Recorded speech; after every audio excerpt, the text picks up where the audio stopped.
હે ભગવાન, આ ખાતરના વધતા જતા ભાવ અને દર વર્ષે વધતી જતી જરૂરિયાત માત્રા, શું આનો કોઈ હલ નથી? ખેડૂત મિત્રો, આજે હું તમને કહીશ કે DAP કે પછી યુરિયાનો ઉપયોગ કર્યા વગર કેવી રીતે કામ ચલાવી શકાય. એના માટે સૌ પ્રથમ જાણશું કે આ ખાતરની જરૂર શેના માટે પડે છે. આ ખાતર આપણી જમીનમાં માઇક્રો તેમજ મેક્રો ન્યુટ્રિયન્ટ્સ પૂરા પડે છે.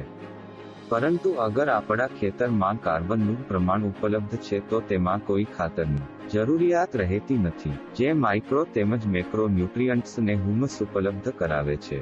તેથી જમીનમાં જેટલો કાર્બનિક પદાર્થ વધારે એટલી જમીન વધારે ઉપજાવ, જે આપણને પ્રાણીના અવશેષો કે પછી પાછળના પાકના અવશેષોમાંથી મળી રહે છે.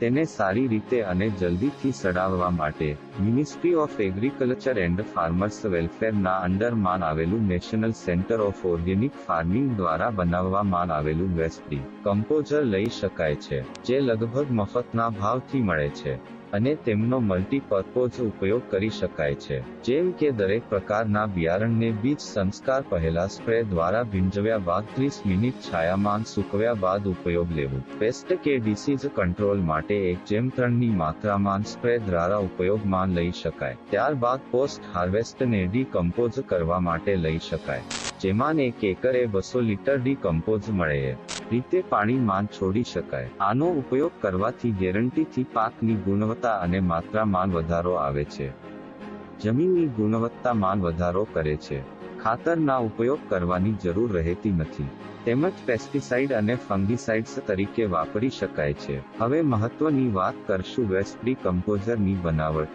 તો તેના માટે મિત્રો કોઈ પ્લાસ્ટિકના પીપમાં 200 લિટર પાણી 2 કિલો દેશી ગોળ સારી રીતે મિક્સ કરી લ્યો. તેની સાથે વેસ્ટ ડીકમ્પોઝરને પણ મિક્સ કરી લાકડી વડે દરરોજ એક વખત સરખું હલાવતા 5 દિવસમાં તૈયાર થઈ જાય છે. ખાસ મહત્વનું એ છે કે આપણે આ બોટલ વારંવાર લેવી પડતી નથી, એટલે કે આની અંદર રહેલા બેક્ટેરિયા મલ્ટીપ્લાય થતા જાય છે. બીજી વખત ઉપયોગમાં લેવા માટે ફરીથી કોઈ પ્લાસ્ટિકના પીપમાં 200 લિટર પાણીમાં 2 કિલો દેશી ગોળ મિક્સ કરી એમાં બનાવેલા વેસ્ટ ડીકમ્પોઝરમાંથી 20 લિટર મિક્સ કરી લાકડી વડે દરરોજ એક વખત સરખું હલાવતા 7 દિવસમાં તૈયાર થઈ જાય છે.